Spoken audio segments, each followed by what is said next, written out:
Hello, and welcome to Nonfiction KidLit Craft Conversations, where we explore the craft and business of writing nonfiction for kids.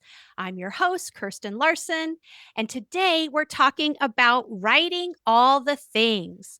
Both of today's guests have mastered the art of writing across genres and age categories, from board books and picture books to early readers and middle grade, and even books for grown-ups. Today, I have with me Marzieh Abbas. She's the author of fiction and nonfiction picture books, board books, chapter books, and even a middle grade novel in verse. Her works include The Camel Library, Yasmeen Lari, Green Architect, and Aarzu All Around. She writes stories rooted in community, belonging, and discovery. Valerie Bolling is the award winning author of picture books such as Let's Dance, Together We Swim, and her current nonfiction picture book, which I love, A Flea for Justice, as well as the Rainbow Days Early Readers and Goal Setting in the Writing Classroom, her first book for adults. She's known for her rhythmic writing, joyful representation, and her passion for inspiring other writers. So, Marzieh and Valerie, welcome. I'm a huge fan of both of yours, and I'm so thrilled to have you here. Let's dive in to what it means to write all the things. So, you both write across genres and forms. What draws you to explore so many different forms of writing and storytelling? So, Marzieh, we'll start with you. So thank you for having me. I think some stories just come to me as a longer form. And so I don't restrict myself to only writing picture books. I will say it did not start off like that. I started off just studying picture books and I enjoyed the form. But then an opportunity came up through my agent, and that was for chapter books. And I started reading more and more chapter books. And I kind of start writing what I'm reading. And so it just goes from there. And not every book is meant to be a picture book, but sometimes you go down a rabbit hole and you might have two books out of one idea. So I think I just go with it and I write and I see where it goes. And then I see if there's enough information to expand it into a longer form, or if there's just enough for a picture book, or if there's not enough for a picture book, and if it can just fit a board book, I just go with what I feel. Yeah, that's great. So it's very it sounds like it's very intuitive for you, a very intuitive process. I do have a quick follow-up if it's okay. So you mentioned that your first foray outside of picture books to chapter books was at the urging of your agent. Can you tell us a little bit more about what that situation was and how that came about? Sure. So I'm and represented by Lynette Novak at the Seymour Agency. And she actually got a request from a publisher called for their imprint called Magic Wagon. And they wanted a Muslim author. And they wanted six stories to be pitched to them. And the author needed to come up with the characters and the setting and a specific city, and they needed to come up with themes which were just open, like it was completely up to you what you wanted to do. And at that point my agent said, there's just 1 month before we need to turn in these pitches, and Oh, wow. we had to submit 2 chapters, and they gave us like mentor texts from series that they already had published, and they were not by Muslim authors. Of course, there was one Hispanic series and there was one Black American series. And so there were these series which they provided the PDFs for. And so, you had to study them and come up with 4 chapters under 1,000 words, 10 foreign words. So they were specific about some things, but some things were completely, open. It was a work for hire project. And they initially said, we are just going to do 6 books. The 6 became 12, and the 12 became 18. And then that's the whole Wow. Nadia Nadir. So yeah, and the turnover was very, it was tough. I'm not gonna lie, but it was very satisfying because it was a really supportive team. I learned a lot, and chapter books are so different from picture books, which we can talk about later, but it taught me a lot as well. Oh, awesome. Well, thank you so much for digging a little deeper into that. And so pivoting to Valerie, what inspires you? What draws you to explore so many different types of writing and storytelling? Yeah, so I think for many of us, picture book is the gateway. Picture books are the gateway. I won't use the other word, but what usually comes next. And I think just once you start writing picture books, those of us who really start there, we enjoy them. But if you want the opportunity to continue writing picture books and having them acquired, the reality is, particularly in today's market, just from a practical or monetary standpoint, picture books are a really tough sell right now. That doesn't mean that picture books are not selling. That doesn't mean that your picture books won't sell, but it's just very challenging right now. And so I think just looking at other options. So for me, I actually was approached last year to write a board book for a nonprofit.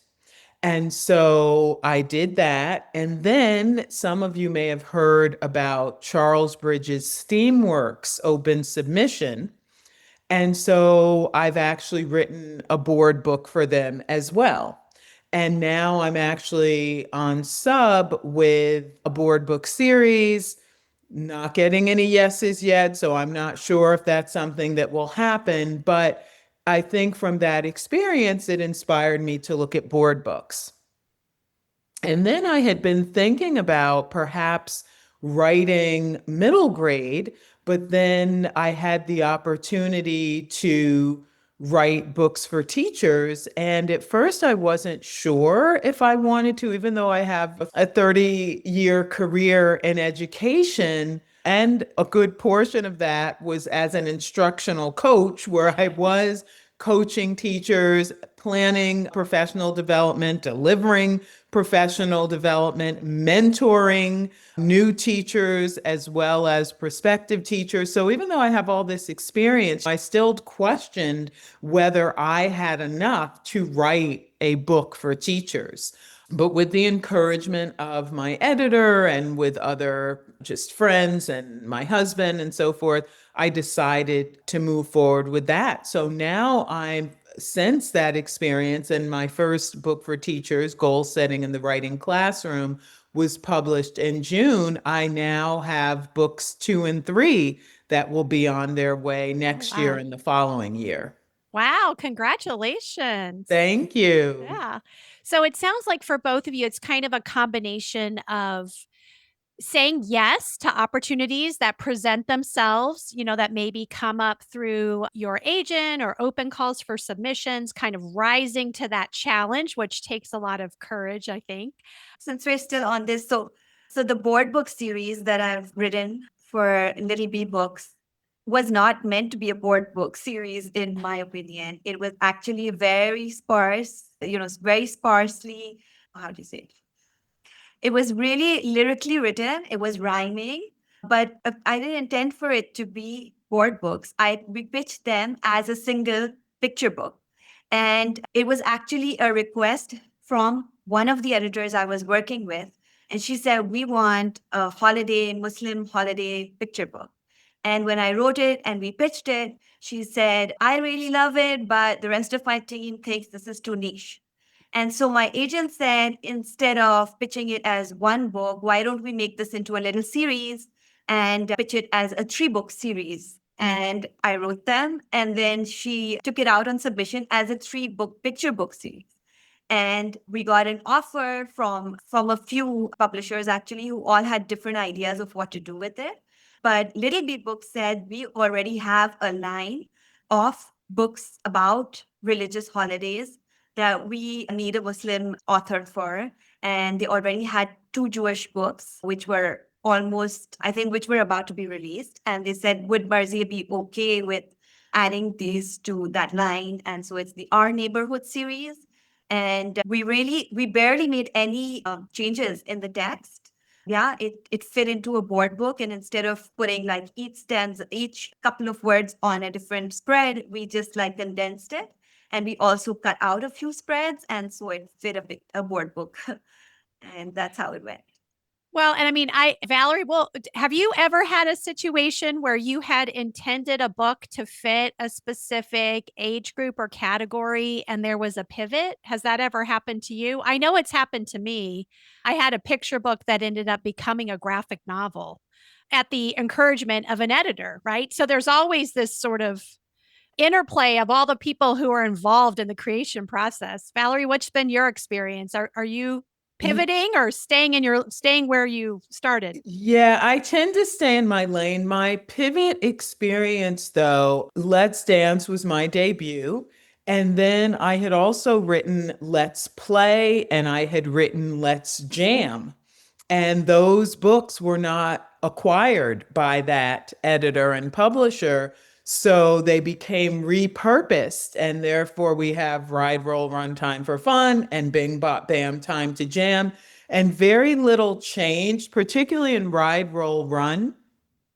More changed in Bing, Bop, Bam, not the central part of it, but the beginning of it, because it ended up being about a musical block party that featured instruments from around the world. So instead of just starting off with the instruments, we see the setup for the block party. And then there was also a spread added, grab a snack, go right back, because you're eating. And then there was one that was a shout out. I had to have a shout out to Let's Dance because that's the book that inspired it. So there's also a spread that says music, trance, gotta dance.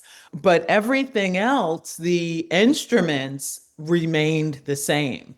So that's a bit of a pivot, but not in terms of genre. And I actually had no idea about this backstory. So those two books ended up with a different publisher once you kind Yes. of. All right. So it sounds like flexibility is the key to longevity when it comes to our career here. Yes. I love it. I love it. Well, and I think what interests me as well is both of you write not just fiction, but also nonfiction. I mean, Marzieh, you have a picture book biography, you have the Camel Library. Valerie, you have a Flea for Justice, which is a picture book biography. I mean, how do ideas announce themselves to you? I mean, are the nonfiction ideas, do they come to you as, okay, I'm going to write this true story for kids? Or is there ever any moving back and forth between fiction and nonfiction? Valerie, we'll start with you this time. Sure. So for me, I think I am a stay in my lane person. I tend to be very organized and planned, and I have very clear ideas that I execute. I am always open to change, as you saw in the example I just shared, where I saw one publisher wasn't interested in these stories. And so, okay, let's repurpose them. So I'm definitely open to that. But generally, I know if something is going to be fiction or nonfiction. And for instance, with my first few books, my first 5 picture books are all written in sparse rhyming text. And so I tend to set goals for myself. So I felt I have these books that all rhyme. They're all about joy topics, but there's more that I want to share with children. And I'd like to write some other types of books. I'd like to write some books that don't rhyme. I'd like to write some books that maybe teach children something, not in a didactic way, but teach or inspire them and about something or someone they should know about. And so I see Color and A Flea for Justice fall into that range. Those are both nonfiction, one of them being a picture book biography, the other being a little bit of an invitation to learn more about a number of individuals who are mentioned in a book. And then my picture book that will be released next year, The March for Hope, is historical fiction. It's about a little girl and her mother who go to the Women's March of 2017 together. And while there, the young girl has a bit of an awakening, and it's also about intersectionality. So I just like to challenge myself writing differently because, that's how you continue to stay interested and stay relevant and to grow. So to me, if I said I'm only going to do rhyming picture books, even if I could continue to sell every rhyming picture book I wrote, for me, that gets a little boring and I don't feel that I'm stretching myself. And there are so many options and so many genres to write and so many audiences for whom to write that I want to be able to do that. But back to the original question, once I set these goals, I pretty much know how they're going to turn out. I mean, I'm not saying I know everything about certainly like writing a picture book biography. I don't know everything about the process. I don't know. And you, of course, Kirsten, were so helpful to me when I started writing picture book biographies. I still remember our call and all the Yeah. advice you gave, but I knew that that was going to be a picture book biography. It wasn't going to be written in another way. And with my fiction books, I know that they're fiction. I'm not going to turn them into nonfiction, if that makes sense. Well, yeah. And I think what's so fascinating for me, for both of you, about your fiction picture books is there is a lot of information Yes. packed into those fictional stories, about different types of dance or about, different Muslim religious holidays, right? So there's a lot of cultural and interesting information in those books, but they're definitely, in the fiction space. But I love what you're saying about this need to grow as writers. I know I feel that, and I truly believe that any writing that we do that expands us can inform every category and every genre that we write. So, Marzieh, let's go over to you. I mean, when you are coming up with your ideas, because your fiction books often have a lot of information for kids packed into them. Do you have a clear sense of this is going to be fiction or this is going to be nonfiction? Or how does it work for you when you're coming up with these ideas and putting them together? All right. So firstly, I'm going to say that my fiction books always come to me as fiction ideas, and they always turn into fiction books. But my nonfiction books sometimes turn into informational fiction books, like a Dupatta Is and Henna Is are categorized as informational fiction books. And also, so my name means the will of God. And my grandma used to tell me, you give her a challenge and she will make sure she inserts her own will and comes after what you told her not to do is exactly what she's going to do. And that's exactly how it works for me. So when I wrote Yasmeen Lari, when I was like researching for it, before I was even researching for it, all I heard was that picture book biographies are not selling. And I think we're still hearing that. Oh, we are. But yeah, my agent was like, don't do this, like go with something that is an easier sell. And I was like, nope, that's a challenge that I'm going to take on and I'm going to try my best to, and you helped me a lot with my picture book biography as well. I remember sending you the very first, very rough draft, I which remember I reading think it. Yeah. it was like over 2000 words, and I cringe when I think about it. And I actually thought at that point that it can be no shorter. But then, all that you learn about the craft and about not having to do like cradle to grave, and this personality was like larger than life and continues to do these amazing projects, which are so novel and so interesting and really filled me with so much wonder and amazement. But there's so many stories sometimes in a single story. So the Camel Library did not start off as a nonfiction book. I wanted to do a picture book biography again about Mrs. Basarat Kazim, who is the lady who funds the Camel Library. And when I started researching about her, and again, there were so many different aspects to the work that she does that I just picked the Camel Library. And when I wrote it, it was in third person point of view. And then as when it was bought, the editor suggested that we change it into the camel's point of view, and so it became informational fiction because of the camel's point of view.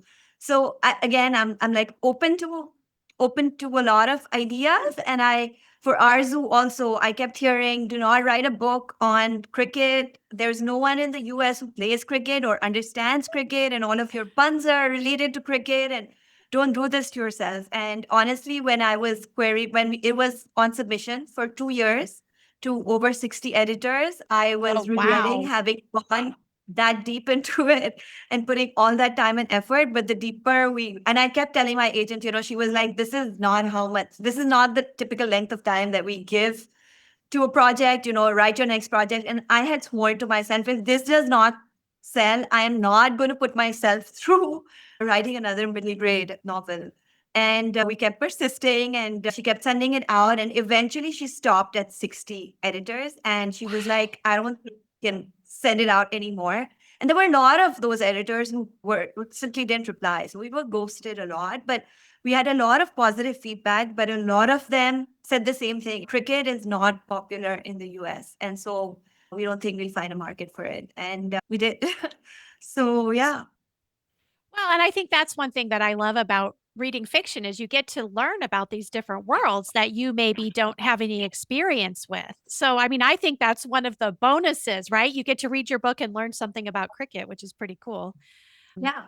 And just Yeah. yesterday, I had a school visit with grade 3 in the US. And their teacher shared with me that these kids have gone crazy after cricket. They want to know how to hold a bat. They want a cricket kit in the school.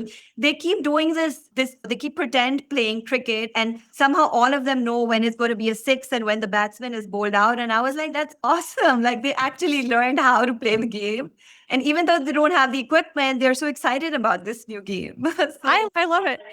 Okay, so stepping back, right? We've all been told that one of the best ways to develop our craft and to learn about a new genre or age category is to read tons of books. So, when you are so prolific in so many different categories, how does that reading of mentor texts work for you all? I mean, are you always reading in all of these genres and categories that you write, or are you more focused based on your current projects? Marzieh, we'll start with you. How is your reading informing your writing?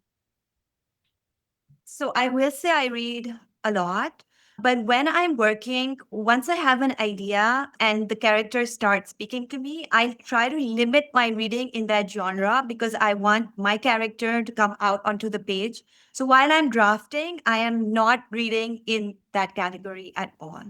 And yeah, once I am revising, then I am, actively seeking out newer texts to see what they're doing. Or just while I'm revising, I will go through a lot of novels in verse if I'm writing a novel in verse. And that's how it works for me. But yeah, I am always reading, and it's so exciting. I can't stop myself from like it's just fun reading. And when you enjoy it, you don't consider it as research all the time, right? You're not always reading as a writer. You're sometimes just reading for the sake of reading. My daughter is 8 and she absolutely loves graphic novels these days. And while we're reading, she keeps telling me, why don't you write a book about this, and this? And so, it's fun. Yeah. Just a quick follow-up. Do you have a particular source where you find new books to read, new books being released in different categories? Do you have like a go-to source where you learn about new books? I do look at the all of the blogs that are out there. Yours is so helpful. So I follow a lot of blogs. I follow a lot of authors on socials, on Substack. And KidLit 411 has this weekly post that they do. And then I'm also on Edelweiss Plus, right, for reviewers, because I started off my Instagram account as a reviewer, not as a writer. And so, yeah, I keep looking through the catalogs on there, and then I read them on the Libby app or get the books in physical form. Oh, those are great tips. Yeah, I use Edelweiss Plus as well to try to track new releases month by month, especially in nonfiction. It's a really useful tool, and anybody can set up an account on Edelweiss Plus, so it's a great source. So, Valerie, over to you. When it comes to reading to inform your writing, How does that work for you? Are you always reading all the different genres and categories, or are you limiting what you're intaking while you're writing? So, first of all, I'm always reading a book for pleasure, and that's usually a book for adults. But sometimes it could be YA or it could be middle grade, but there's always a thick book that I have. In terms of reading to inform, when I'm going into a new genre, so for instance, before writing picture book biographies, before writing board books, I read a lot of them. At one time, I thought this was last year actually, I had a goal of studying middle grade because the hope was that I might actually try to write a middle grade novel in verse this year. And so I started out last year reading a number of novels in verse, all written by BIPOC authors. But then I connected with my editor at Stenhouse, Cassia. And so, as far as I was concerned, that became my MG. It became my novel or my chapter book. Clearly, it's a different genre, but in terms of the type of writing, meaning it would be a longer type of writing and a book with chapters, that kind of took over. And as I said, now that I'm working on books 2 and 3, the middle grade is on hold. And it's not as if I had a strong idea and I had begun outlining. I was not at that stage. So it was okay and actually made sense for me to push that to the back burner. That said, I do still read middle grade, particularly if it's by a friend. Like I read Wings to Soar recently, a couple of months ago, by Tina Thide, which I absolutely enjoyed and recommend. So I will still read that genre. What's interesting is for my book for teachers, Cassia did send me a number of books for teachers, written for Ah, teachers, which was great. But I thumbed through. I certainly didn't read them cover to cover because I also knew what I was writing about was so very different. But I looked more to see how they were formatted and what my options might be, like particularly for including resources, resource suggestions for teachers. What might that look like? Am I going to include student work? Am I going to have sample lesson plans? So I was looking more from that angle just to see what the possibilities could be. But again, I did not read cover to cover, whereas with those middle grade novels in verse, with board books, with, of course, all the picture books that I read at the beginning of writing picture books and still continue to read, those are books that I read cover to cover. right. Well, so it sounds like it's a lot of structural analysis with your book for teachers, right? You're kind of Yes. analyzing structure.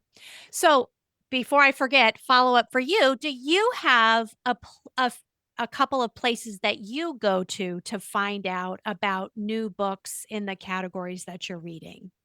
So there are so many sources for finding out about books. I actually keep a list of all the books I want to read, and that list continues to grow. I feel that for every book I read, it feels as if 10 to 20 more replace it. So it's a constantly growing list that never shrinks.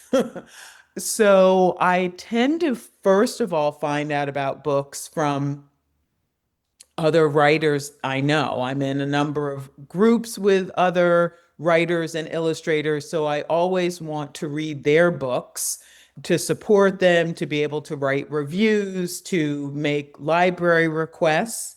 And Kirsten and I are in a group together, the Soaring Twenties, and we do that for each other in that group. And I also get, just Publishers Weekly, shelf awareness. I find books there that look really interesting that I'd like to read. I get emails from my library. I get suggestions from friends. So I'm always often aware of what are the books to read. Sometimes you see the lists come out when you see the Bank Street lists and other lists, Betsy Bird's lists. You always want to look at those. There are certain people on Instagram who tell you about books to read. So it's just, there are so many places where you can just find out. And obviously word of mouth, when someone starts raving about, whether it's a friend who's recommending an adult book or someone in a critique group who's mentioning a picture book or a middle grade novel and is raving about it, that's a book that I add to my list. Yeah, I mean, there are so many sources, but that's a great tip to look for awards lists or end of year lists, and also free newsletters from places like Shelf Awareness and Publishers Weekly's Children's Bookshelf. That's another great source.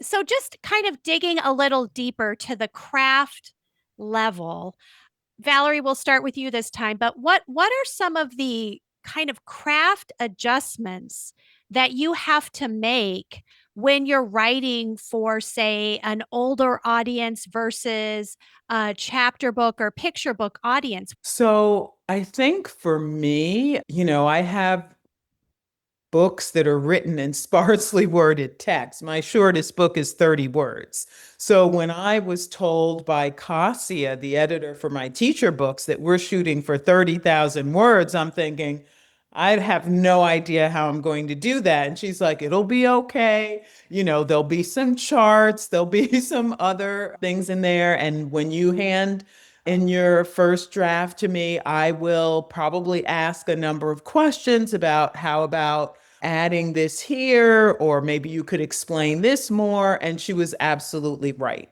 But I think for me, what I always keep at the forefront of my mind is my audience. Who am I writing for? So when I am writing for a child, I know that the language needs to be written in a certain way. Even the difference between board book, picture book, and early reader, even those three are so different, because board books, very, very few words. Picture books, because they are read to a child by an adult, you can use larger words, you can use longer sentences.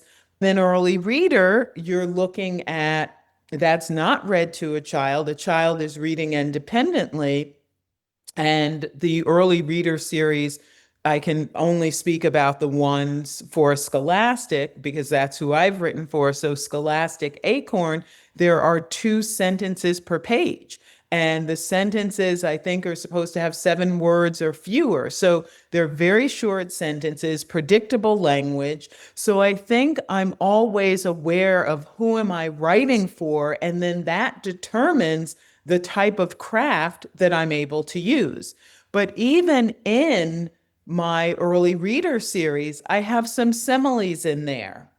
And even in my books for teachers in goal setting in the writing classroom, each chapter starts off with a story that I tell related to what I'm talking about in the chapter. So in that way, I'm still getting the storytelling element in, but I'm able to tell the story. I can, because I'm writing for teachers, if I want to use large words, I can use large words. If I want to use longer sentences and semicolons, that's something I'm able to do. So I think no matter what, you want the writing to be clear and understandable, whether it's for a child and certainly for a teacher. You want it to be engaging, certainly. And we always talk about the sign of a good book, for a picture book, or I would say any book for children, is that you want to read it again and again. And I want the same to be true for my books for teachers. I want, I realize they may not necessarily read something cover to cover. There may be particular resources in it or particular chapters that I want them to turn to again and again. So I think those are the things that I sort of have on my mind in terms of what I'm focused on, as opposed to necessarily a specific craft move. And then, of course, no matter what you write, there's revision, revision, revision. Never ending. But I love that. Audience first. Um, Yes. I love it. So, Marzieh, for you, you have written board books as well. You have middle grade novel and verse.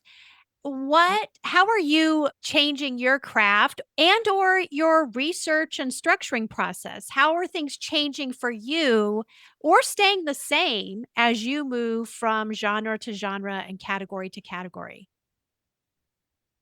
So I agree with Valerie. You have your audience at the forefront.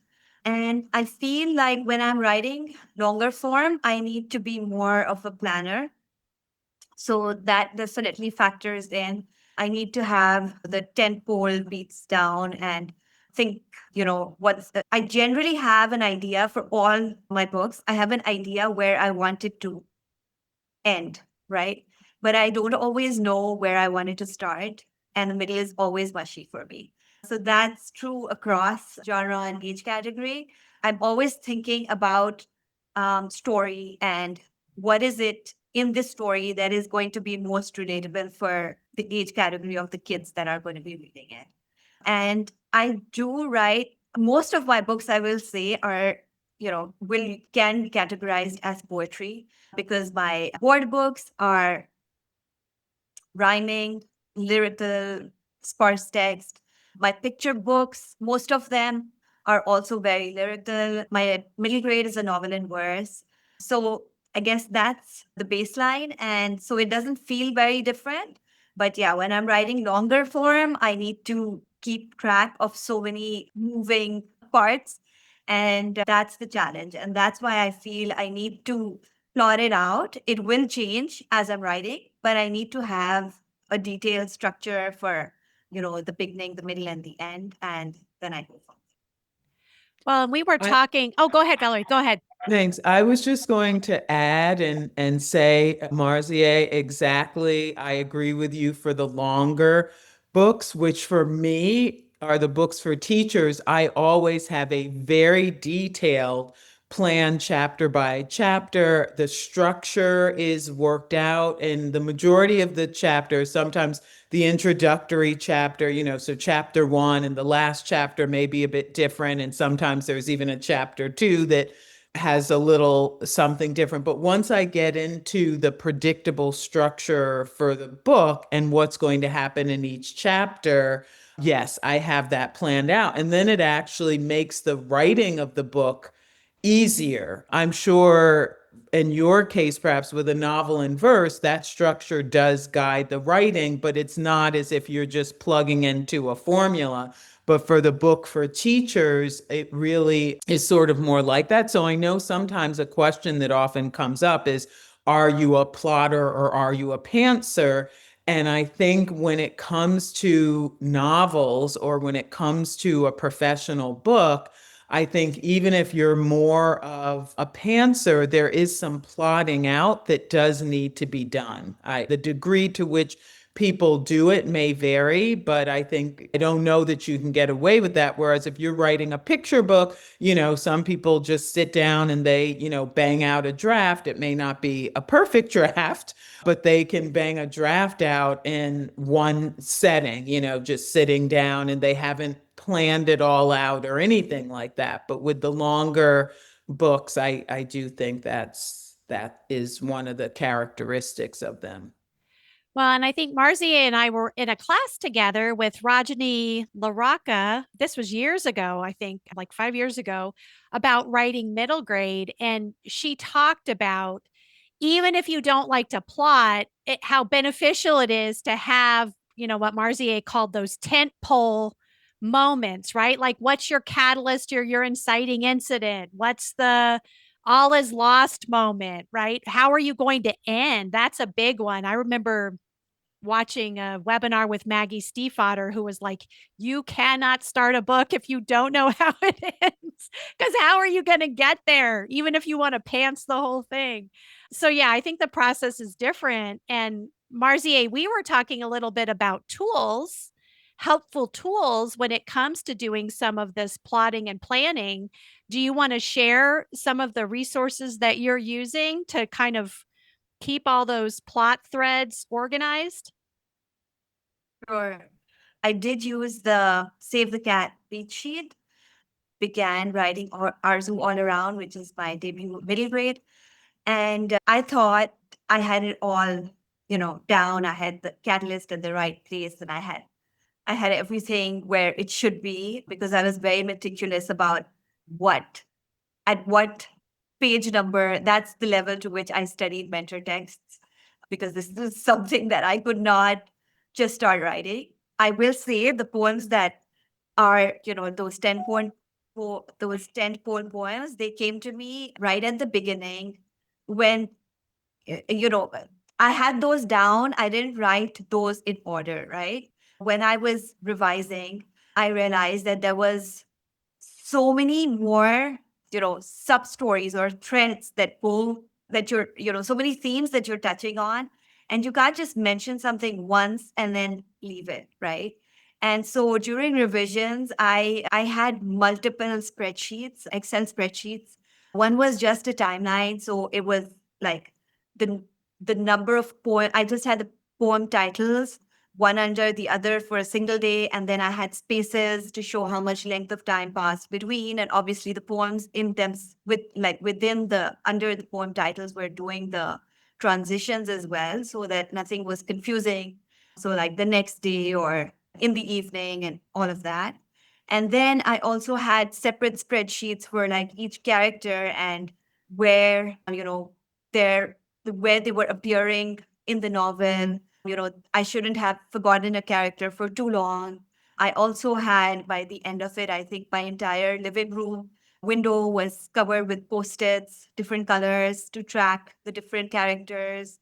And yeah, you have to make sure you're like tying up all of those threads, all the loose threads at the end. So it was challenging. And I think I did start using Scrivener as well at some point, but it was making it too confusing for me. So what I do then is that within Microsoft Word, I format my headings very intentionally. And if I have them broken into parts, I format those separately. And then the poem headings are separately formatted so that then when I see the outline view, I know where what is falling. And even in Word, you can like just pick up a portion of your text if you have the headings formatted like that and just like drag it to another part.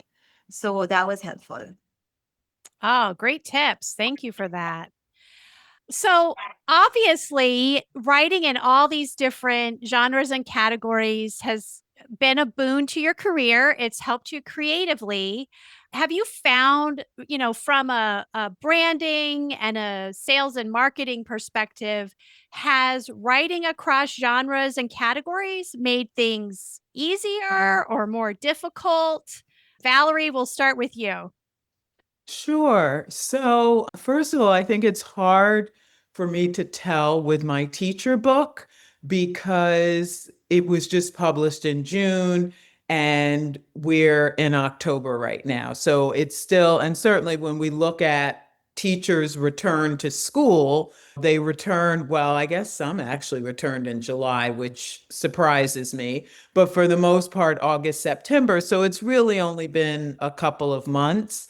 I'm hoping, however, that having those, especially as I'm writing more of those books, that it may lead to some opportunities for me, maybe for me to get into schools more for visits. And then a byproduct of that might be finding out teachers, administrators, also finding out librarians about my books for children. So I'm hoping that it will be positive and not complicating in any way. But what maybe it's complicated a bit is I have been hoping to write some new picture books. It's been something I've been wanting to do. And I find that while I've really been focused on these books for teachers, that's where my brain is. I've got teacher book brain. So it's very hard to switch over, especially when trying to write something new. It's one thing if I go back and look at some of my picture books that have been archived and maybe try to make some revisions, I'm able to do that a bit more easily, but I haven't been really inspired. And Truthfully, I think part of it is because I've had a couple, two to be exact, picture books on submission within the past year or more that haven't sold. And I know how tough the market is.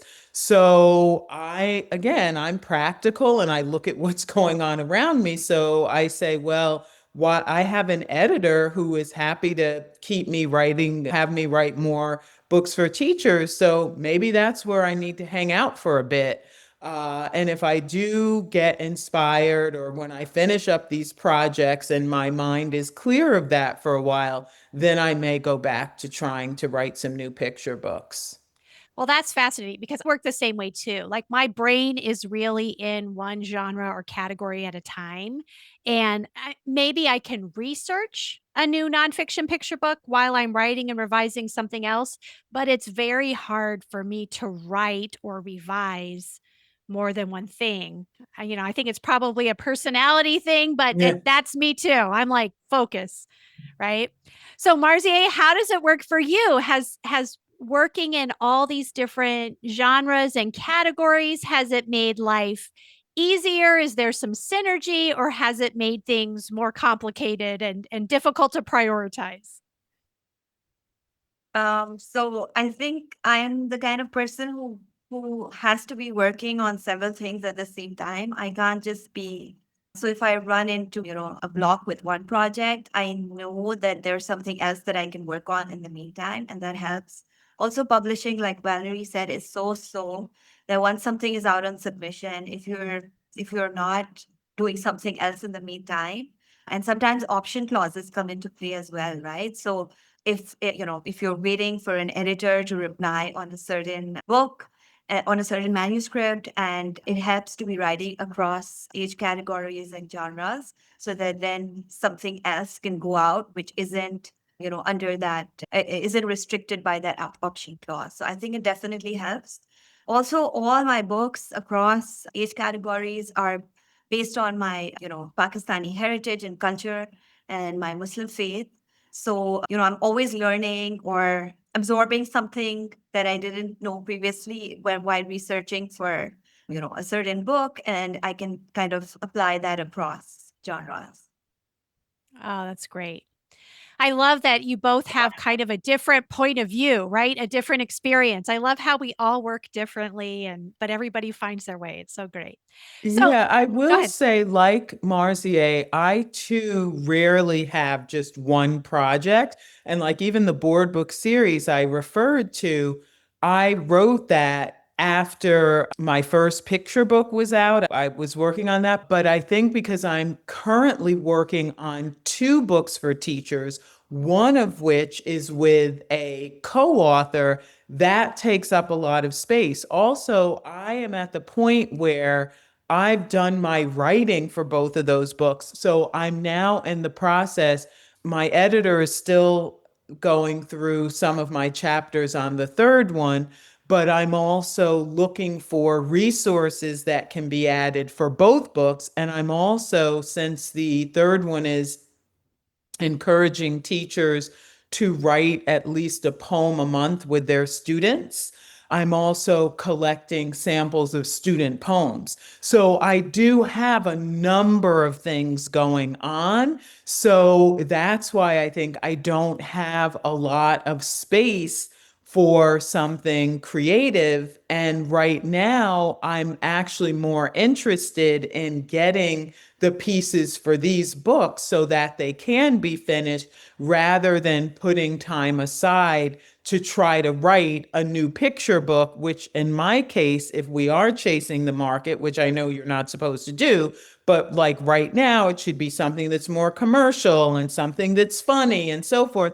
And that those aren't really the types of books I write. Now, if I set my mind to it, I'm confident I could come up with something because I didn't necessarily know I'd be able to write a STEAM book either, and I've written one. So it's not that I can't do it, but the energy and just the emotional and mental bandwidth that would be required to do it, I just don't have right now. And there's nothing pushing me in that direction or pressing me, because I also have something on submission. So I too don't want to have space where there's nothing on submission. I would want to have something. And even, I do have my next thing ready too to go on submission. So I think that's why too, I'm like, I can just sit with these professional books for now.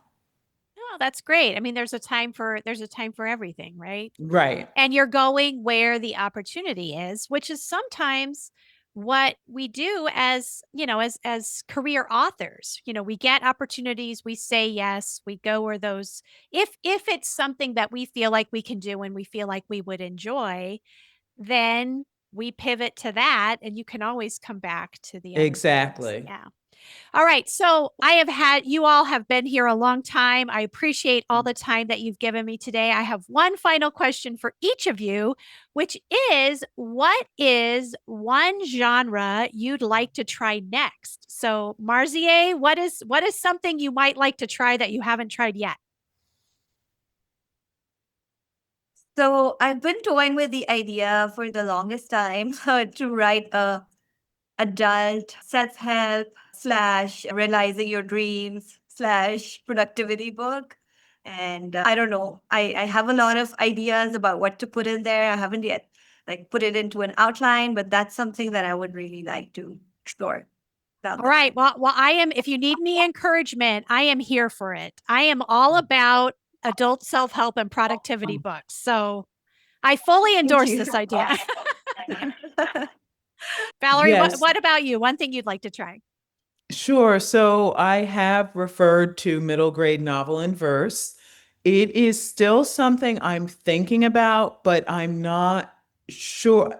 I'm not feeling pulled to do it. So I'm not sure. I had also been working on what I hoped would be a chapter book series. We've never gone out on sub with that. So lately, I've begun to think about some different things. Like Marzieh, I've been thinking about if I were to write a book for adults, it would not be a novel or a memoir, but what is something that I could write that might give inspiration to them? I haven't figured out what that is yet. And then I've also been thinking, because of this poetry book for teachers, and I mention a number of poems, and there are a number of mentor poems in there, and a couple are mine. I've been thinking maybe I would put a poetry collection together, and it would be specifically poems that children might enjoy reading and that could also serve as mentor texts for this book.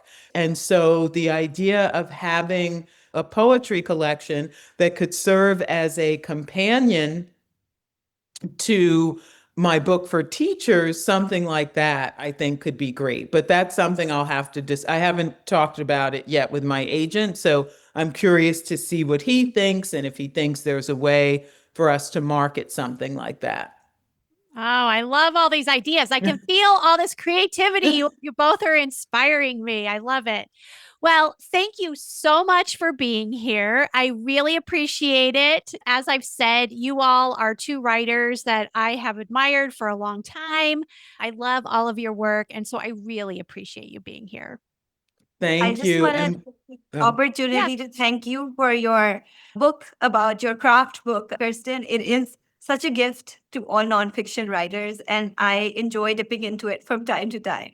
Oh, So well, thank thank you. you. Thank you. I love how we can all inspire each other. So thank you. And I wish you yes. all the best with whatever inspires your creativity next. And I wanted to thank you as well, Kirsten, for just having us here today and for you inspiring both of us, because both of us mentioned that we've reached out to you for mentorship in writing nonfiction. And so it just really, it means so much. And it was great to be here with you, Marzieh, who we connected in my very early days of Let's Dance, and you were a great supporter. So it's wonderful to be here with both of you. So thank you. Oh, thank you so much. Thanks, You ladies. Valerie. Your sparse lyrical text was definitely one of the very inspiring mentor texts for my board book series. And Kirsten hasn't just been a critique partner for me for nonfiction. She actually was one of the beta readers for Aarzu All Around, right in the beginning. Yes, you did say that. Thank you. Yes, for it's a mentioning that fabulous, again. fabulous book. So go Yeah. read it if you haven't read it. Yes. Thank you for listening. You can find links to Marzieh and Valerie's books, websites, and social media in the show notes. And if you enjoy this conversation, please subscribe on your favorite podcast app or YouTube and leave us a review. It really helps others find us. Until next time, happy writing and revising.